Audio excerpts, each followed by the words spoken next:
Christ on a cracker. Jesus is risen. What's up, everybody? It's like the thought of leaving all of that in. Just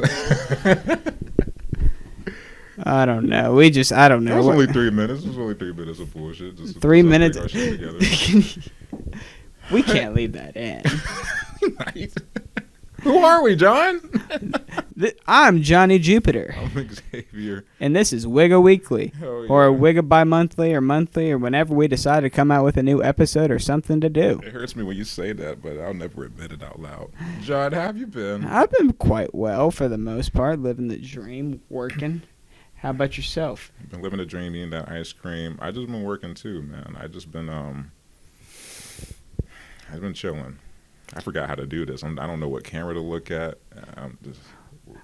How was your April 1st? Oh my goodness! Should I clip it? Should I clip what my mom did? We to should. Me, we tragedy? should. We should do it right here, right now. There he is, Xavier. He went over here on the other side. He's on the other side, Xavier. You need to make some noise. Go out, just make some noise. Go out there and make some noise, Xavier. Just say something. Just go outside. Get a bat or something. You got a bat? I didn't say hey or just scream or just. Hey! Hey!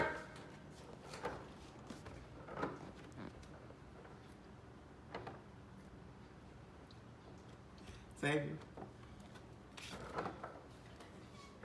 Oh wow! Really? Oh my God! And we're back. And wasn't that so funny? That was the most awful thing. So essentially, to catch you guys up, the April Fools. I'm just chilling in bed one night. It's late, probably around 8 or 9ish, just kind of doing my thing.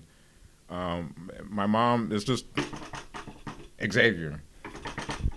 I'm like, okay, mommy's in trouble. I gotta pull up on the nigga, whatever the case is. I come out, I'm like, what's going on? She's like, hey, I was downstairs and someone flashed a light in our patio. I was just eating in the kitchen and someone had flashed a light through the window. I don't know what's going on. I'm like, all right, Daddy has to kick in the gear. So I go downstairs. We're both peeping through the window. I'm fully invested by it. It doesn't take much for me. And you know what? The thing is, what my mom did last year, she said a bug was in her closet. She said like a snake, not a snake, but like a lizard was in her closet. And I'm looking for the stain for like 5 minutes, and she turns around, or I turn around, and she scares me with the camera, like April Fools, yada, yada, yada. But the point is, every one of her jokes centers around mom's in trouble. And like, what am I gonna do? I'm gonna say no to my mom. Like, she has a snake or a lizard or Godzilla in her closet. I'm just gonna be like, no. Just someone flashed a light in our back patio, and someone's gonna try to have their way with me, Xavier. No, it could be a joke. I'm like, so that's how she gets me. That's how she wrangles me in. Long story short. She's recorded for 5 minutes, by the way. She milked this thing. Because I don't know if she told you, she posted it on Facebook and everything, and my grandma, like, reamed her because, obviously, my grandma's not going to watch the whole video. It's just 5 minutes of me being just traumatized, looking out the window. She's just whispering, go outside, should we call 911, and stuff like that. I don't know what's going on. But like I said, I'm fully invested.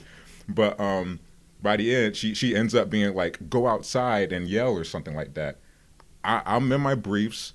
I told John earlier before we started recording, it's just me, a shitty haircut, and my flaccidity.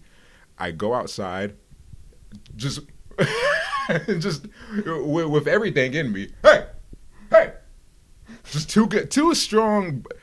Angry old black man haze when when I get at that age and the white kids are playing on my lawn and I'm just like, the trauma in me is like, get off my lawn, the little white kids. And it's like one of those things where it was like, okay, I built these things out. Whatever happens.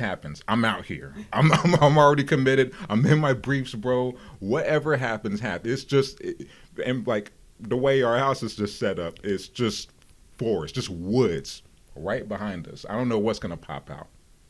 That's what I'm saying. I turn around, come back inside. She's recording April Fools. Now, what would you have done if you'd heard a voice back, bro? I don't know. Like if it was hey. It's also sup? Listen. It's also one of those things. where I laughed about it afterwards. It was cool. It was whatever. Scary at the time because like I said, I was fully invested. I was ready to just shoot the ones with somebody in my briefs. But after the fact, I was kind of thinking about it, and I was like, you know what? I'm glad I know who I am in that situation. That's good. I went outside. You did go outside. Probably could have gotten, had it been real, would have been knocked out, shot, killed, whatever the case was. I know, with no weapon. I went outside. I know, but you should have gone prepared. You should have grabbed the chair, a pan, a knife. We were in the something. kitchen. I could have grabbed some knives or whatever. I had so much time. I don't know, some cutlery, scissors. Dude, just me in the briefs. It's like, I'm out here with 2 balls and a dick. But like I said, I went outside. All right, so that was fun. And my mom's the prankster. She's freaking the Logan Paul up in this bitch, just pranking me. I don't even know if that's a prank channel, but like, I'm sure they do pranks of some kind. Take a sip of water. I talk so much. He's fighting Floyd Mayweather. That's a prank in and of itself. Is that gonna happen though? I think so. It better. Jake's about that action with the Askren fight. Dude, I hope Ben kicks the dog shit out of him. I'm so serious about betting half my savings on that. Not half my savings, but probably like $800 or something. I might drop a band on it. What's that, $1,000? Yeah. Oh, I sold all the studio stuff, by the way. Legit? Yeah. To who? Jenny's boyfriend. Jenny's boyfriend. Shout out, D. Thanks, bro. Shouts out to D. How much you sell it for? $1,000. Oh, okay. That's not bad at all, actually. Nah. What were you quoting me for? I told you $1,000. Oh, really? Yeah, I told you $1,000, but then I also included the Mac, too, because you were talking about the Mac. I think I said I'd sell that to you for like. Oh yeah, I think I was like, I want the Mac instead. Yeah. That's fair. I mean, to provide context, John and I almost had a rap group. Almost. One Sorry. of us rapped. One of us did. One of us did our things. Today we're reviewing Brockhampton's new album, New Light, New Roadrunner, New Light, New Machine. So I don't know how I want to start this. Off the top of your head right now, name all the members in Brockhampton. Because this is your first Brockhampton album. You've heard a Brockhampton song, I feel like, but I don't think I listen to Iridescent. Oh, okay. I listen to the Saturations too. There's 26 of them. Name them. There's a Kevin Abstract. Okay. There's one of it begins with the J. I don't want to fuck his name because I know it's not it, but like in my head it's like Juby. Juby. There's Joba. Okay. Joba, that one. There's Juby. There's Juju. There's Jaja. What was the one from the Get There's Out? Kevin Strange. I don't know. Amir Vaughn used to be in it, but he got kicked out because I don't know why. Yeah, he got canceled. Yeah, what did he do again? Some girls came out accusing him of just sexual assault, pretty much. Oh, yeah. Which he's doing his thing. He's putting out music videos and stuff like that. He's already put out an album about 2 years ago called Emmanuel or whatever. Was it fire? I enjoyed it. He's doing this whole essentially started a whole villain arc. So that's interesting to see in real time. I don't know. Did any of the details come out about it? Because I remember they acted really quick. Like, it kind of happened and then he was gone. Yeah, I think that was the whole, not only the controversy with like the accusations, but for the Brockhampton fans, it was like, okay, you guys kind of reacted to this. It was weird. The whole thing was weird because they just got signed by RCA and everything, and they were about to go on tour, and it was just,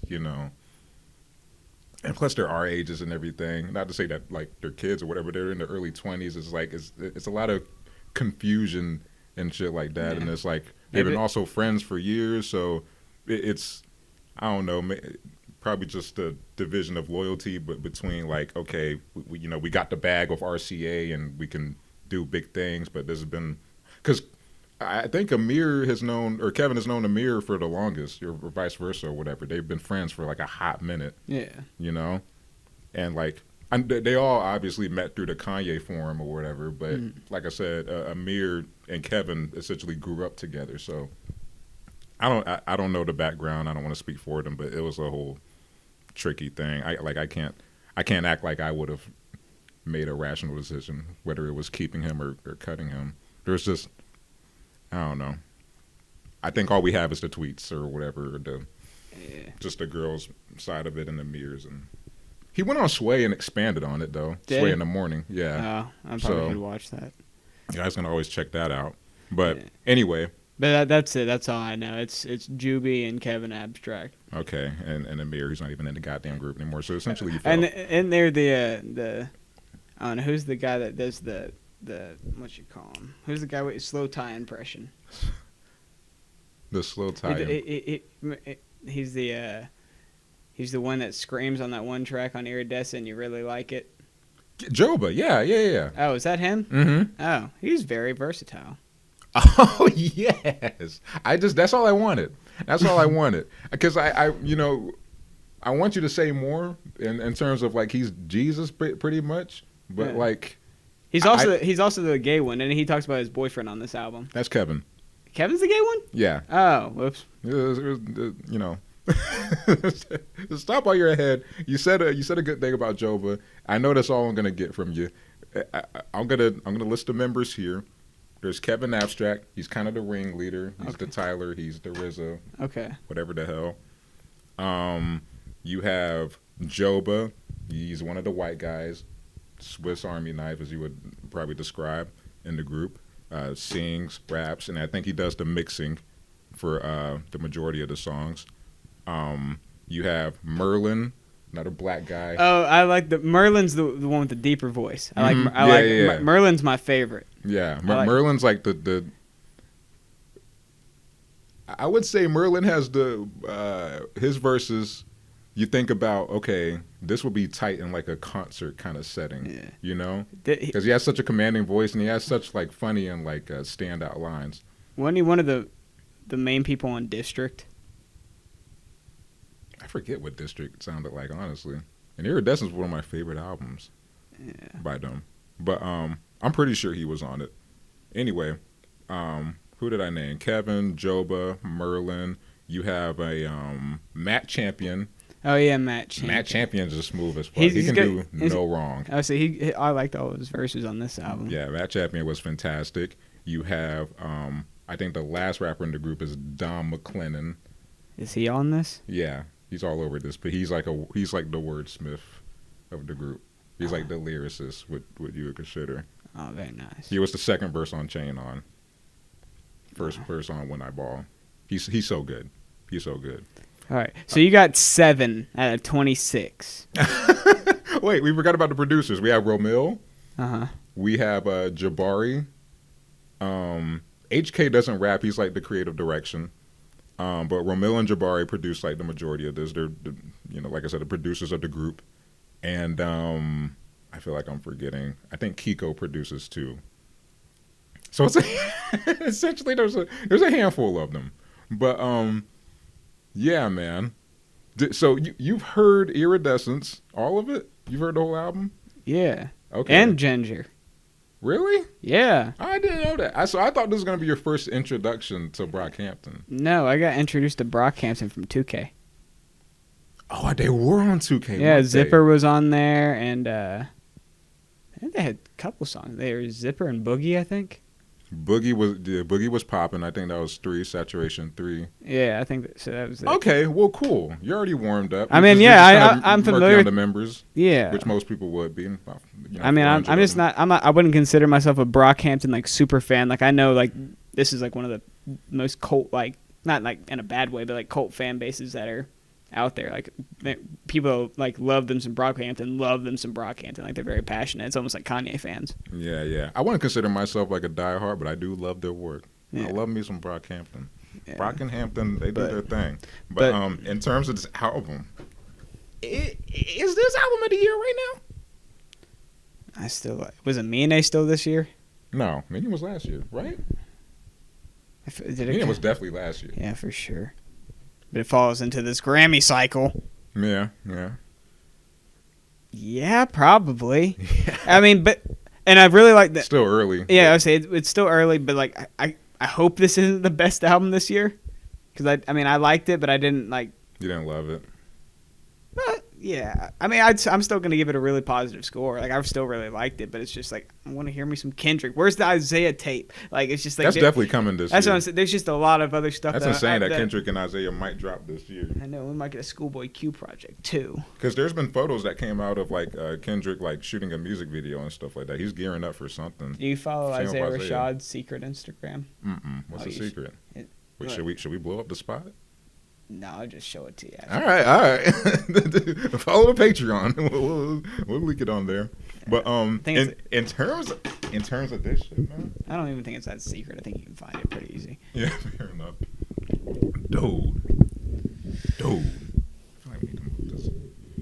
I legit don't know. We said I don't know if I don't even know. Like we'll probably cut it, but we spent probably a solid 7.5 minutes trying to rearrange like 3 to 5. Oh my god, it felt like in a year and a half. All right, let me get my notes. So this is the first track review I didn't take notes on. Oh, well, I'm out there naked like my mom pranking me. Well, I mean, I forgot to take notes in the first like half of this, so we'll be all right. Okay, so I know you don't like doing track by tracks, but with the exception of Count on Me and What's the Occasion? What's the Occasion was good. It was just kind of a slow start for me. That's like one of my favorite songs on here. Oh wait, I want to guess your favorite. Okay. I want this to be a thing that I do. Okay. I'm gonna say it's either When I Ball or The Light Part 1.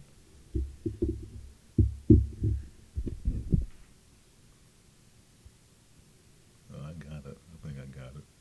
I think I'm close. I think I'm on the. I honestly probably think it's What's the Occasion. I really like that song. Oh, okay. All right. Fair enough. But I do Both like The one. Light. I need to hear We Ball again, or whatever the hell that one was called. When I Ball. When I Ball. You can play it. I'll mute it. Okay, cool. I'm sure I've heard it. Well, Oh I know. my goodness.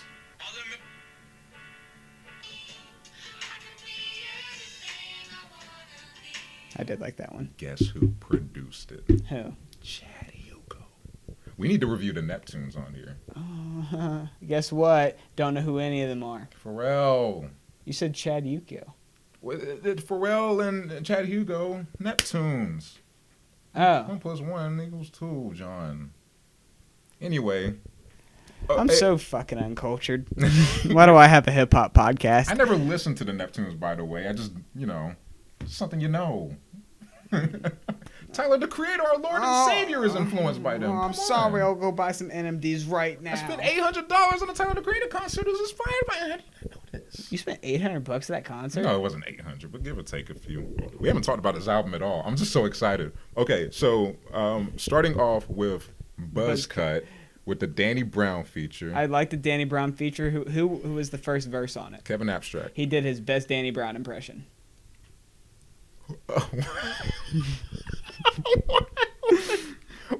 Hot takes early.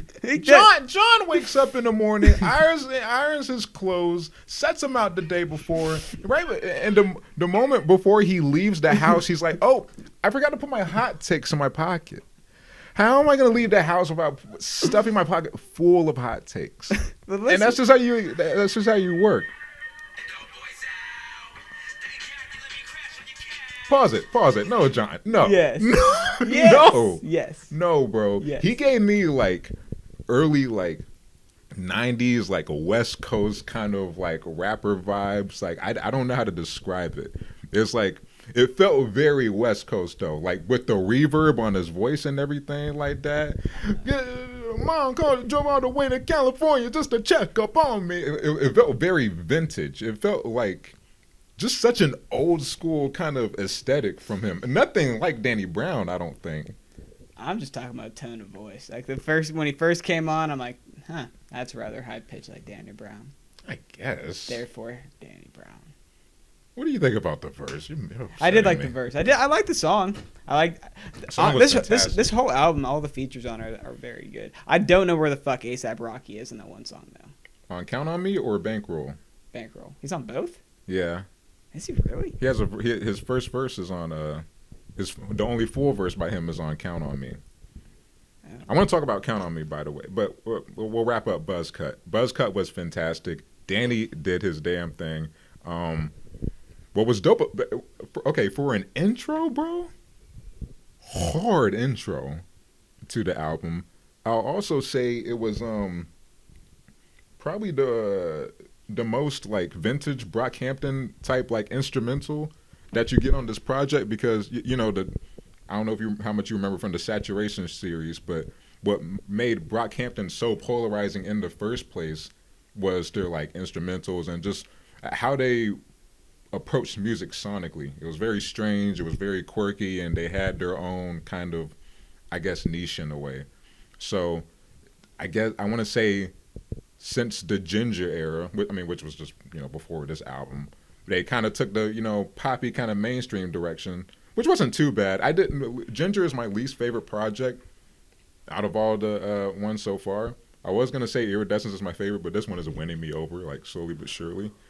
But what made me fall in love with Iridescence and just Brockhampton in general was just their whole sound. They were weird and stuff like that. And I feel like with Buzzcut, it definitely leaned into that kind of era, because production's fantastic on this album. You know, don't get it twisted, but this is the most. I feel like this is like the weirdest beat on there.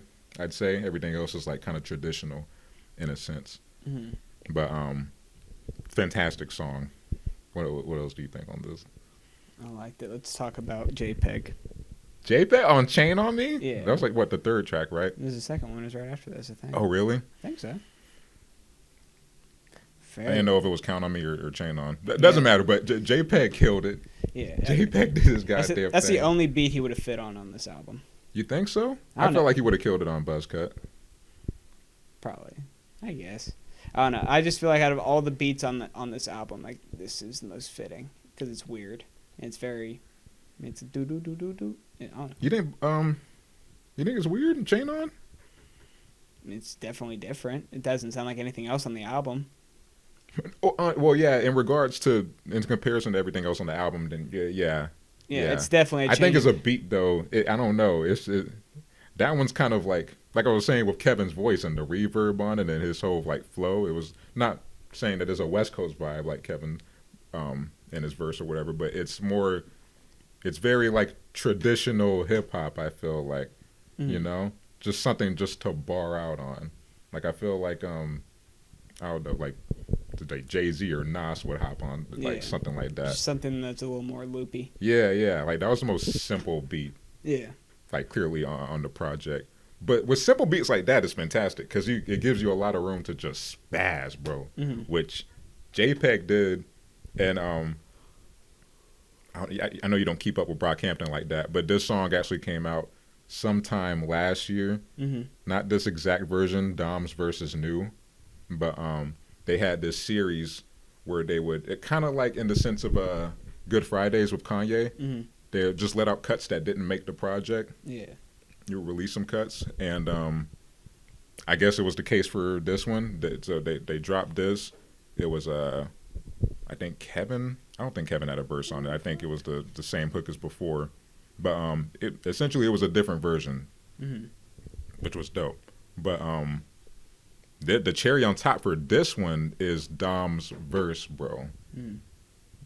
Bro, hanging from a chandelier and babble, bro, this is what I'm saying. Dom is like the lyricist. Like, you know, you get to know everybody like quickly. I feel like there are a ton of members, which makes it hard to like follow if you're just completely going in blind. Yeah. But I feel like throughout the album you get a good sense of like, okay, this guy's this guy, and you know, so on and so on.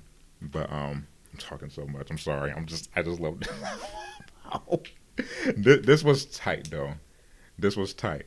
I love Chain On, and I think I talked about it in our decade review that JPEG is like, he's super experimental. My favorite aspect about him is that he makes these weird ass experimental beats, but he's good at rapping like traditionally on top of those beats. Yeah. So it's a nice little mesh.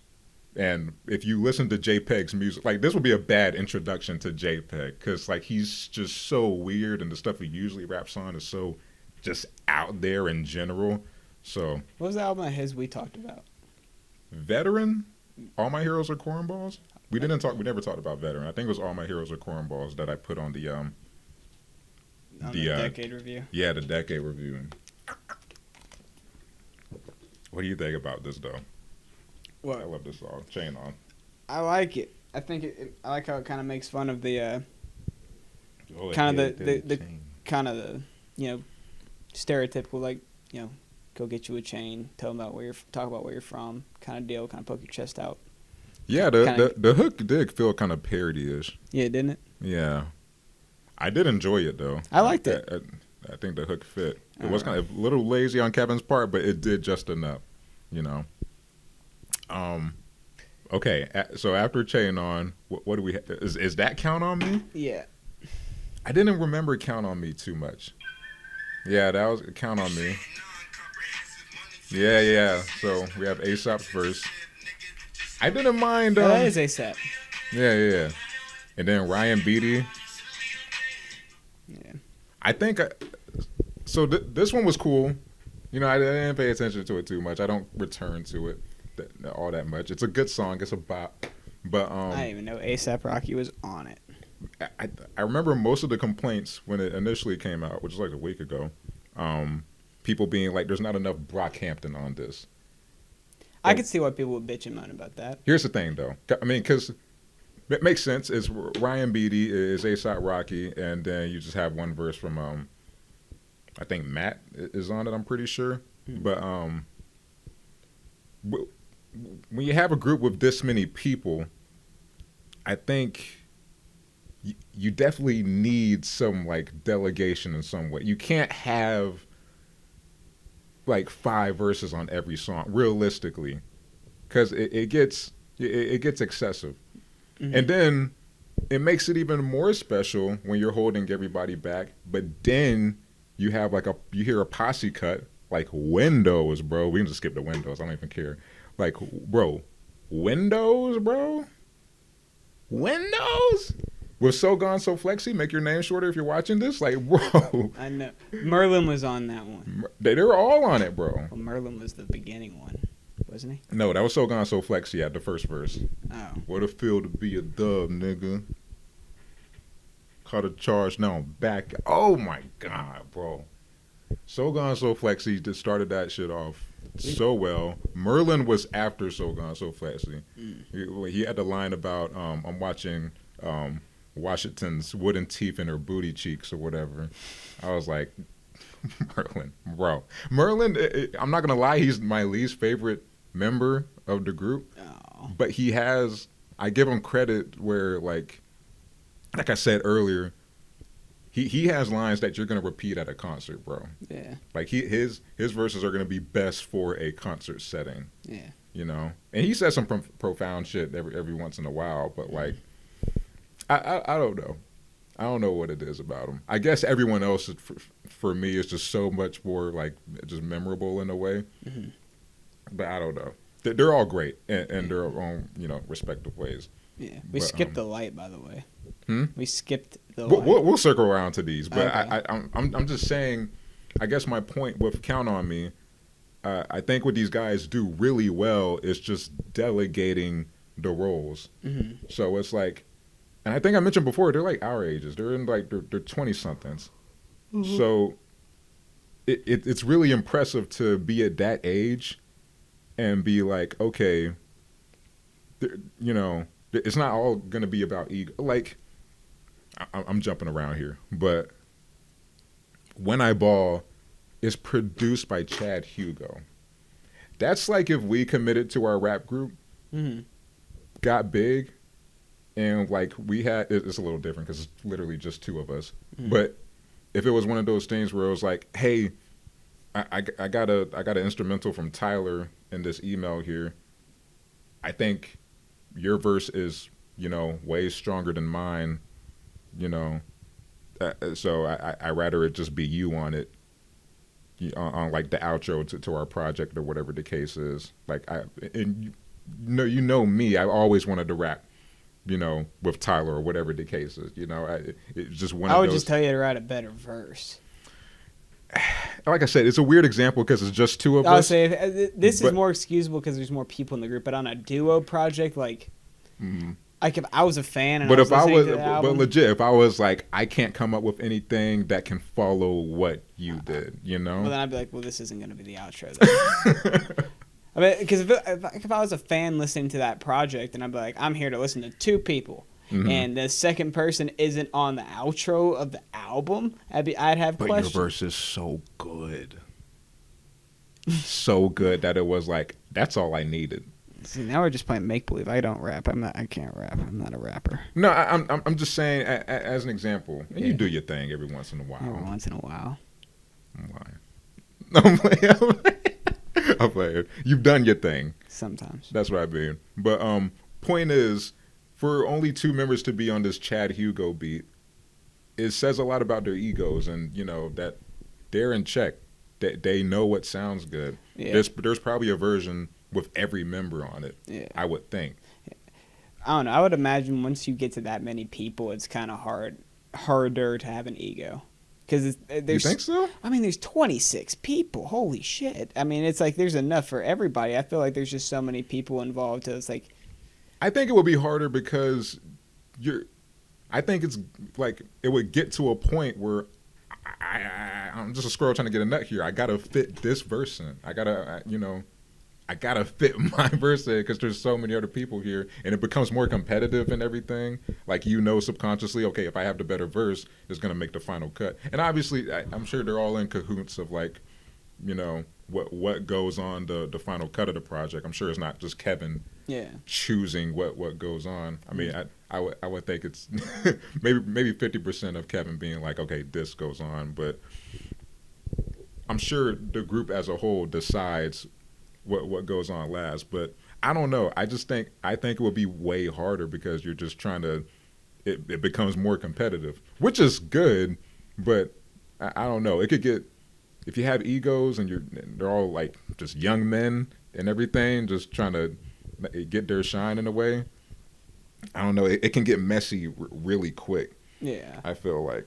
But I mean, but then it'd just be like one person. Like if Kevin all of a sudden like got an ego about it, I mean, there's 25 other people that are gonna keep him in check. Mm-hmm. I mean, That's fair. I guess I was thinking in the sense of everybody just having some kind of.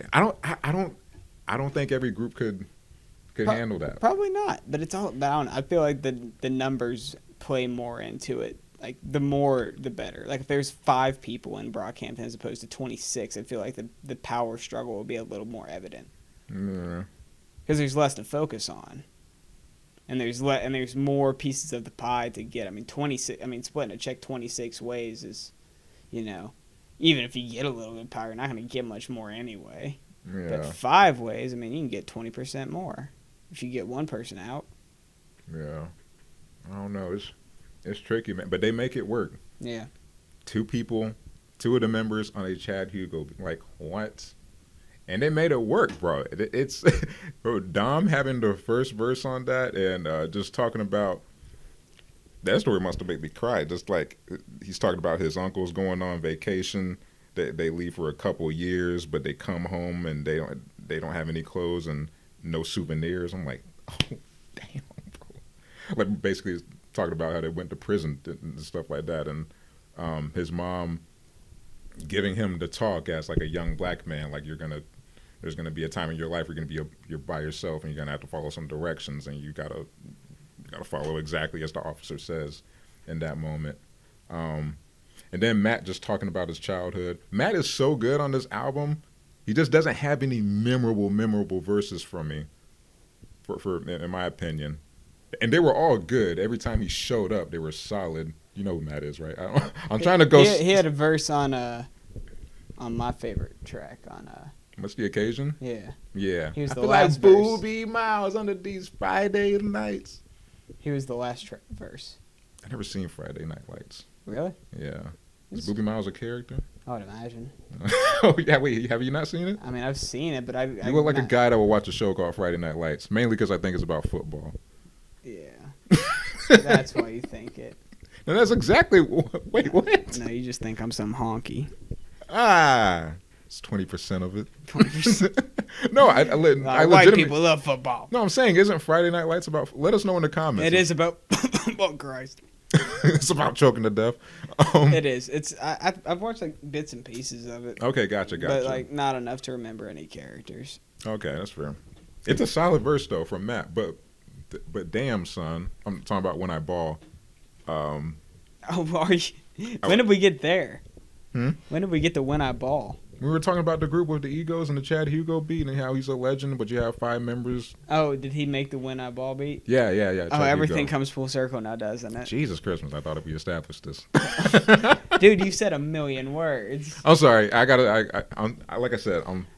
I can feel myself talking too much, and I look you in the eye, and you're like, man, I like to speak about Brockhampton. But I'm just like he's gonna flub this. He doesn't know anybody. So I just look you in the eye and I keep talking. I'd like to talk about Brock and Hampton.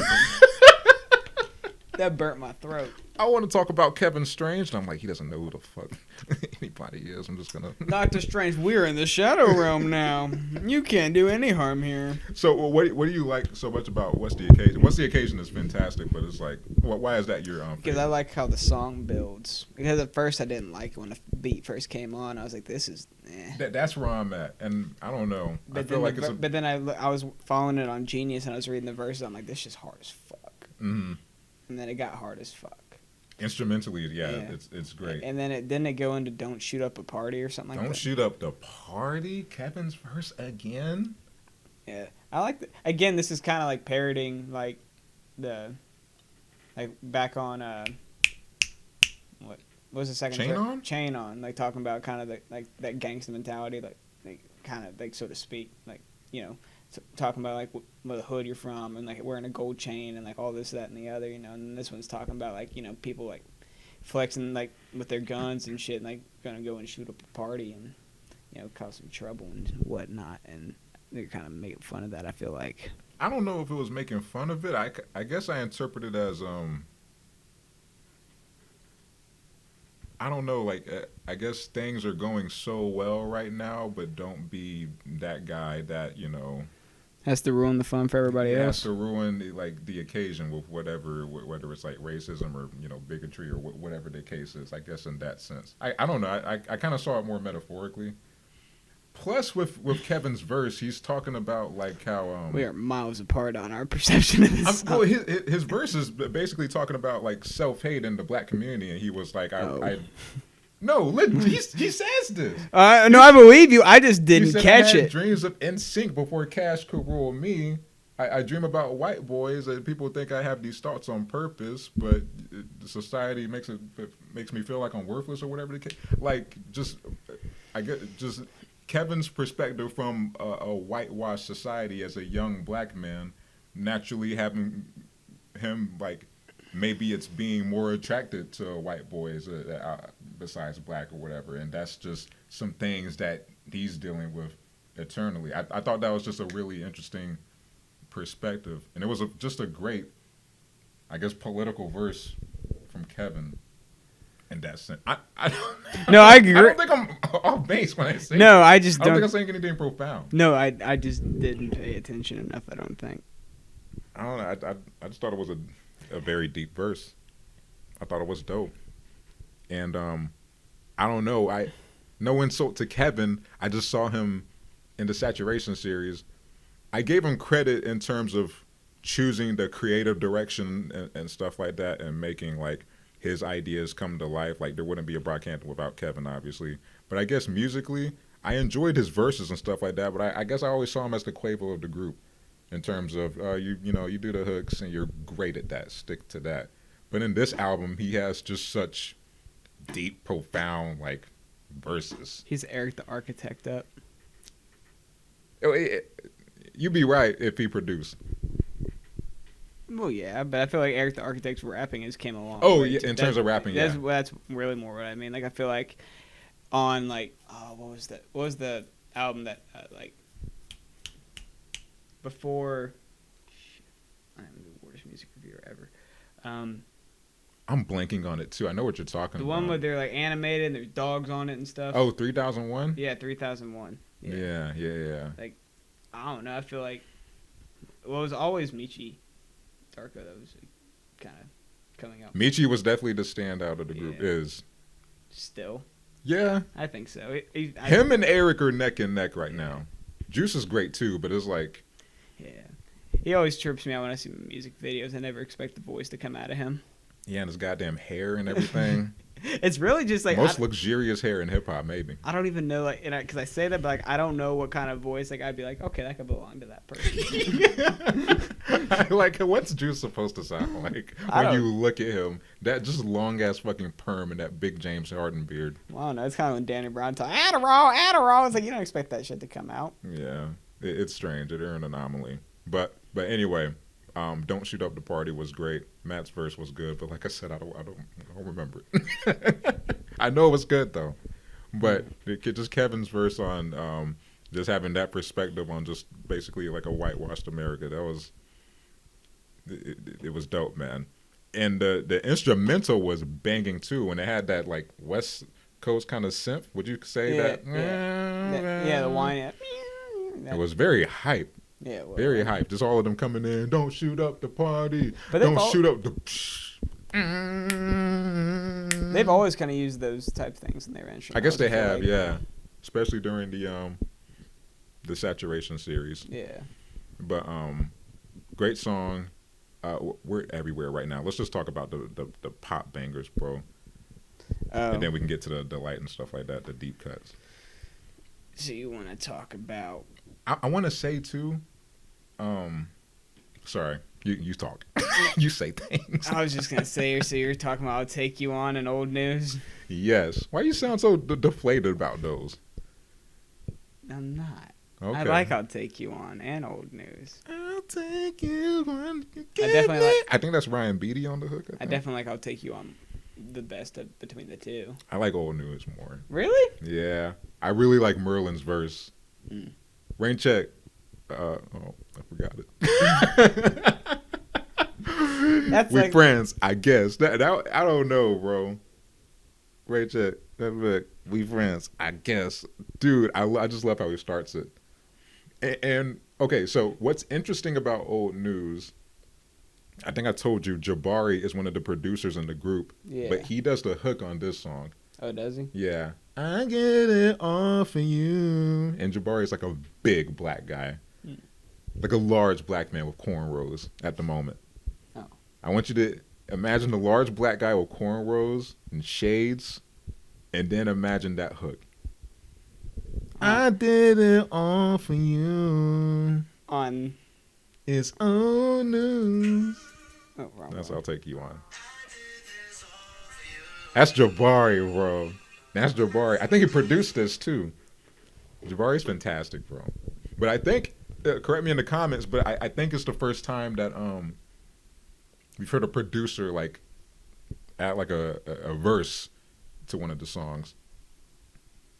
Unless I haven't been paying attention. But I know Ramil hasn't ever rapped, but Jabari shined on this song. This is his song. But Joba also to wrap it up at the end. Mm-hmm. Thought I knew what it meant when I said I loved you. Cut through the internet, I fell through. Beautiful and tragic. I'm like, what's happening here? What are we doing? How do you absorb these lyrics so easily? Dude, you're usually better at remembering lyrics than me. Depends. Yeah, fair. So if it's a Nas album, then It's not Vance Black. then it's all Vance Black. Why can't it be Vance Black? Dude, he said every. It sounds like iced tea. And you do with the lemon wedge. God damn it! But yeah, this song was fantastic. Joba just wrapped it up at the end so perfectly. Joba just had such a memorable verse at the end. I would think. Did you not like his part, or did you just not remember? On Old News? Yeah. I don't remember. Oh no, bro. That's what I'm saying. I have such a hard time recollecting these. Like most of the times when I should have gave you more time. Yeah, I mean, it did drop Friday. Usually, there's a longer span of time before we do reviews. I feel like. Well, I don't know. Like I have a hard time retaining all of it anyway. And I don't even know who's who. Like we're like, remember Joba's verse? Like I didn't know who the hell I thought his name was Juby at the beginning of this. This is how far I've gone. I know his name's Joba now. Yeah. That's where I'm at. Yeah. I'm at Juby. or from Joba, or from Juby to Joba. Yeah, you don't know what the hell's going on. I don't know. You just know it sounds good. I just like Don't have much to say about it. I just like the way the hippity hop sounds, you know, man. Even though drum go bang bang, me like it. Kevin go sing, me enjoy. Drop like Spotify and go to bed now. So hit like and subscribe. Me like how trap sound. Okay. I'll listen to knowledge, but I prefer trap music. Okay, what did you think? What did you think about I'll Take You On? I loved it. I was telling you before, rappers love Charlie Wilson. Charlie Wilson's been on every rap album this year. Was he on a Kanye album? I know he was. I just don't know which. I thought he was Charlie Heat. Charlie Heat? Or Charlie Heat's a producer. Charlie Heat doesn't say things. I don't know. Well, tell them what you said also, prior, because I forgot about that. Tell the people what you said, who you thought Charlie Wilson was initially. I thought it was Charlie Puth. Knowing the rest of the view by yourself. That's crazy. So we're going to talk about acid rap for the rest of this.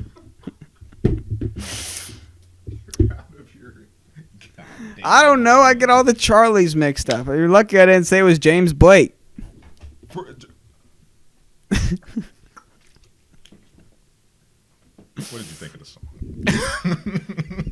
I liked it. This is like, because you go from Windows to this, and then you get 2 pop songs, and then it immediately drops into What's the Occasion, which is not a pop song. So, but I really liked it. I thought the hook was the catchier between this and Old News. Mm-hmm. I think Old News, the hook at the very beginning kind of got on my nerves how they sang it. You think so? It like literally like the first 2 words. The rest of the hook I liked, but it's just the first 2 words I didn't like how they started.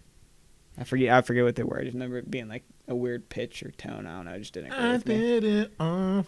I will say my first listen of it, I was kind of annoyed. I was like, this is corny as I've hell. listened to it like 2 or 3 times. But no, I warmed up. I warmed all the way up to it. But I'm saying initially, I'm kind of there with you. I was like, this is the most corny, annoying thing ever. Yeah. But with the quickness, I enjoyed it. Yeah. And there's like a bias when I know that, like, circling back to Eric Architect, like, oh, you can provide a decent verse to this, and you produce this. It's like, oh, I'm sold. Wait, who put a verse on? Jabari. So like I said, Jabari's in the hook, Mm. but he's one of their main producers. Are we talking about Old News again? Oh yeah, sorry. I thought that's where we were on. I thought we went back to. I'll Take You On. Yeah, I thought that's where we were at. Oh, apologies. I just love that song so much. I don't know what's going on anymore. I'll Take You On was good too. I liked it a lot. I love Charlie Wilson's outro also. Is he the man that sings well? I mean, I think they all sing on it at some point. Is he the soulful one? Yeah, at the very end. Yes. I'll take you on. Yeah. And then the beat slows down into that chopped and screw kind of just the drums. And I want someone to loop that part for just an hour. I just want Charlie to harmonize in my goddamn ears. Also, it's so fantastic. Just these kids, man. They have admiration for Charlie Wilson and his contributions. He's just an old ass man. He's not hip. He doesn't know what lit means. But get on this track because you sound great and you're a legend. You're an R&B legend. They're same age.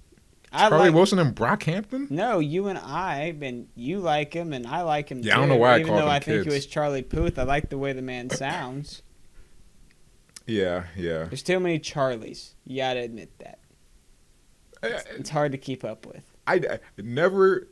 You're the only person now until the end of time, till the sun explodes and disintegrates the earth. You're gonna be the only person ever. I swear to God, I'll bet on my dead grandfather Eugene I don't know his middle name, such a bad grandson Sims, that no one else will mix up Charlie Puth, Charlie Wilson, and Charlie Heat. You are the only person that will now and forever do that. I swear to God.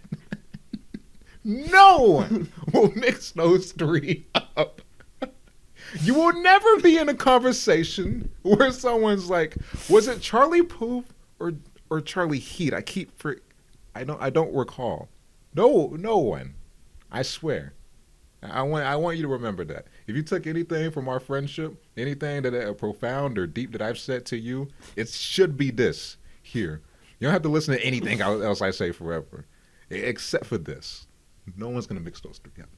Just you. Maybe it's Caliuchis. What are we going to next? We talked about the bops. Let's talk about the light. The light? Yeah. I like the light. The light was great. Joba, man. I think Joba's definitely my favorite member. Was he the first verse? Yeah. Okay, yes. Yeah. Was he? Yeah. Because he had the voicemail about his mom going back to the house that his dad committed suicide in. So Joba, it's like bittersweet hearing his verses and everything, because at one hand you're like, man, he's so good on this, he sounds fantastic, but at the cost of going through like one of the craziest traumas you can go through, which is, as I said earlier, his dad committed suicide. And it's crazy because every other verse from Joba is like, it's about that moment. And in a way, not to sound like, I don't know, not to sound gross, but it brought like the best out of him in this album. Because I guess it's one of those things where you're going through trauma or just something so deep, and like rap is like, or just writing in general is like one of your only outlets, or whatever the case is. As a creative, say you're like a painter, or you like write movies or whatever, but kind of like with, I'm downplaying this completely, but kind of like when I lost my job and I made that short film, like a week after. I was going through I was in a very confused, kind of hurt, just weird place. And I was like, I can't keep this in. So, I don't know, just in the sense of being a creative, it's kind of like, I remember Earl's interview when he was talking about his project, I Don't Like Shit, I Don't Go Outside. And he has this song called DNA with I forgot his name. I think it was Knock or something like that. Damn, I forgot his name. But he has a song called DNA with his boy, and he was talking about during the interview in the recording section, his friend just got a call that his friend was murdered or whatever, and then they were just tripping on acid and everything. He was just fucked up, essentially, because he heard this awful news, and he's just sitting there, just doesn't know what to do with himself. And Earl, he describes it, he rolled over in the chair, and he was like, hey, man, put a verse down, because he rolled over, and his boy was like, I don't know what to do right now. And Earl was like, just write a verse, and he put that on the album, on DNA. I'm sorry I forgot your name, bro. It was a great, just a raw verse, but that's therapeutic for people, just to have that outlet. Like I said, whether it's, if you're a writer or if you paint, if you go through some sort of trauma, it's gonna bring something out of you, whether the outside public considers it good or bad. For you, it's not healthy to hold those feelings in, I think. And that's not to say that you should just put it out there for everybody to see. Maybe you keep it to yourself or whatever, as long as you get it out in whatever kind of way you feel is best for you. And I don't know, I just really commend Joba for the Light Part 1 and Part 2, just talking about his dad and everything, just very powerful verses and everything. And I can't imagine just going through something like that and even writing about it, putting it on an album for everybody to hear and interpret. This is insane and surreal to hear. And I can only assume it's recent because, he talked about his troubles and stuff like that on the prior albums, but nothing like this specifically. So I can only assume this happened since Ginger dropped. So it's a fresh wound, but I don't know. Thoughts and prayers to Joba and everything he's going through. Very great verses on Part 1. and part 2 of Delight. Sorry. What do you think about Delight part 1 or 2? I like both of them. I think I like the light part 1 better. I think the voicemail was really moving. It's kind of eerie. Yeah. I'm not trying to be funny, but I don't like who was recording that. Whose idea? I don't know. We could just. Unless it's one that wasn't. I know when you don't answer the call and you just leave a voicemail. Yeah. But I heard somebody answer though. I don't know. Not important, but like, why did you record that? But anyway, I think I like part 2 better. I really like Kevin's verse.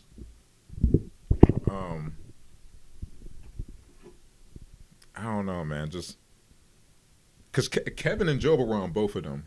I know Joba was on both of them, but I think Kevin, his verse, he went first on part 2, and then Joba first on part 1. Mm-hmm. Not like that's significant or whatever, but I'm trying to remember Kevin's verse on part 1. Yeah.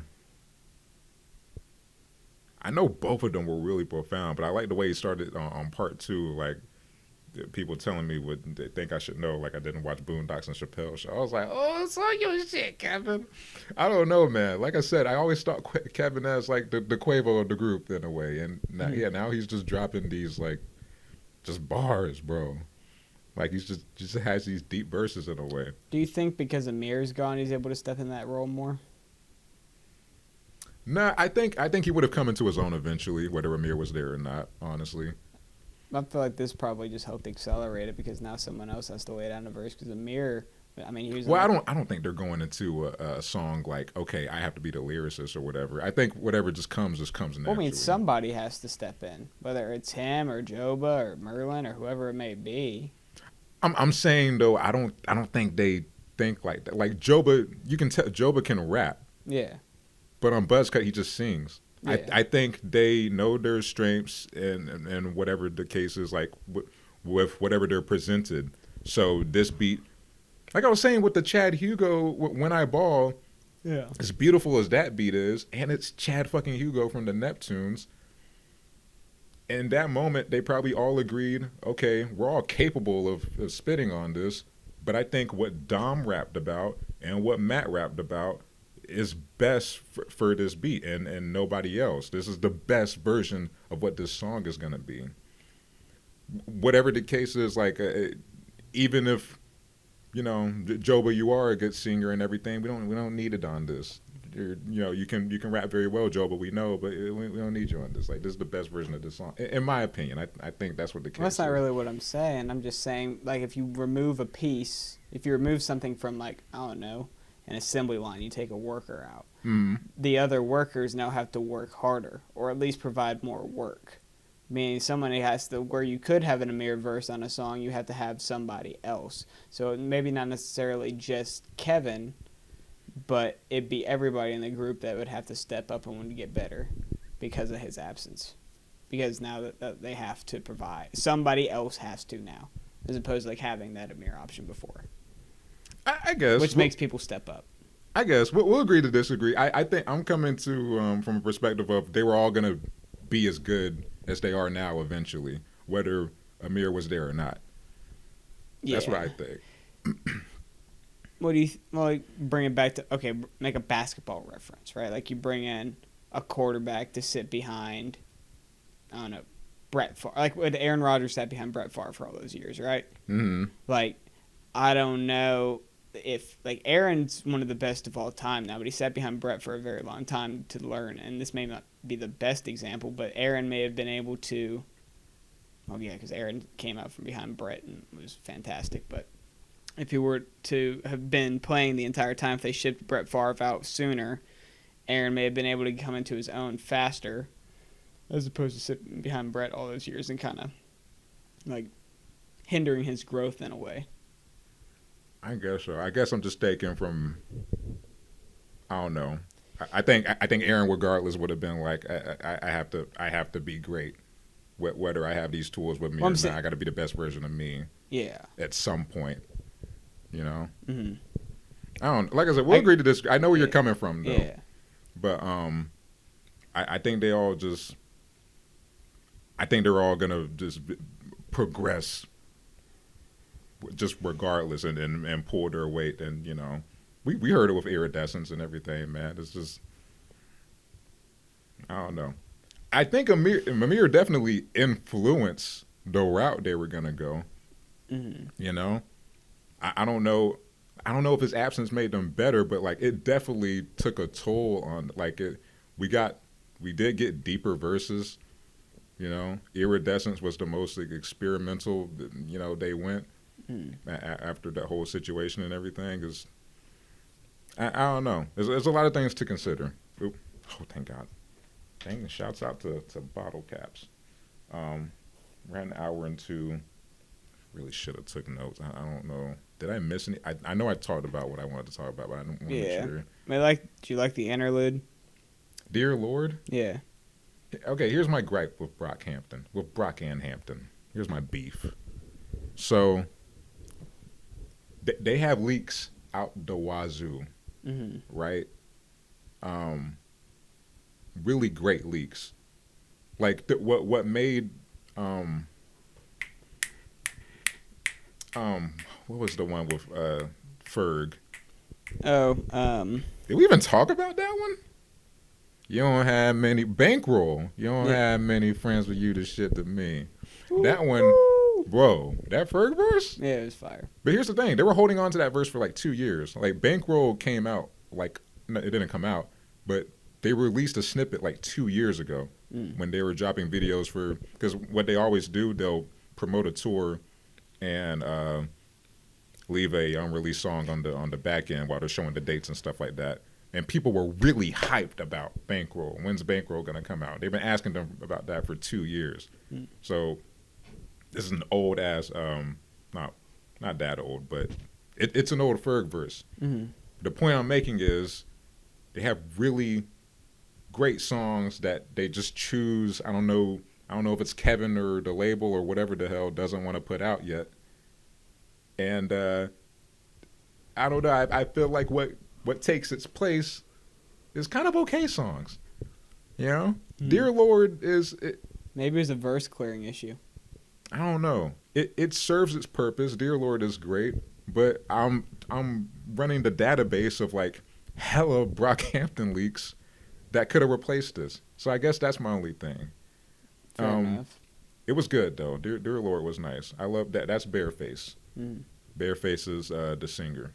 Nice. I mean, they all sing at some point. Is Bareface in Brockhampton? Yeah. Okay. Yeah.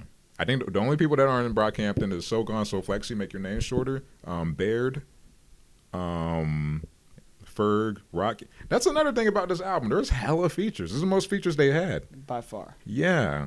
Very interesting, but they utilize it so well. Yeah. Like I said, they're young. They're our ages, and they know how to delegate now. You go on this, you go on that. They make it fucking work. Yeah. And I respect that. Shall we do scores? Yeah, man. 20. I don't care. It's a bop. It's a bop. And I didn't want to like this at first. Why? Because Iridescence was in my head. Oh. And that goddamn Joba verse that you don't like, you hater.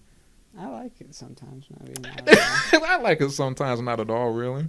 The Slow Tie album's grown on me more. Really? Yeah. Oh, has the score went up? Where'd you give it? Give it like a 3.5 or something. No, I didn't. I gave like a 6 or something. 6.5. Still hurts. What do you give it now? Like a 7. We're getting there. I'll ask you in a week. I think that. You're like, it's going to be the same. Might be lower. But, yeah, I give this, no, realistically, I give it a 9 out of 10 because Count on Me was kind of whatever. What do you think? 8.5. All right.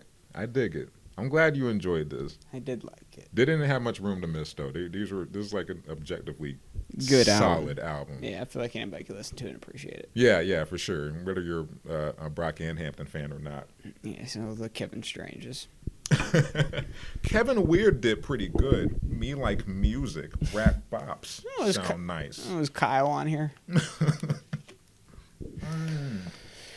Juby did his thing. Juby. This was Juby's album, bro. Juby did his goddamn thing. Like I said, at what cost? He's going through terrible things right now. But like I said, thoughts and prayers to him. And I'm glad you like this. We need to. I think I told you before. You're choosing the next album review, and I'm gonna take creative control and be like, hey, never mind. Let's listen to the whole Saturation series at once. You need to stop me, okay? Whatever happens going forward from this moment, you're gonna put your foot down and you're gonna be like, hey, we're listening to Party Next Door 1 through 3. Hey man, if it has to be done, if my ears have to bleed for an hour, then it has to be done. You know, you gotta be like Janet Jackson. What have you done for me lately? I think that's Whitney. Is that Whitney? Whitney Wilson or whatever the case is. But Whitney Wilson. Who's the Whitney Houston? Houston. Oh, did I just lose my black card on camera? That's worse than Charlie Puth, Charlie Heat, Charlie I Wilson. think I just got demoted. Absolutely. I'm so happy we had that on camera. Well, it's even. It's definitely even now. Sure. Jesus Christmas. Anyway, John's choosing the next album review. Oh, I'm glad the cameras haven't died yet. This is nice. Because I was really worried about that left one that's definitely about to die at some point. We both like it. John's choosing the next album review. But yeah, man, this has been our review of New Light, New Machine by Brockhampton. Hope you guys enjoyed. My name's Xavier. I'm John. And this has been another installment of Wigga Weekly. Peace.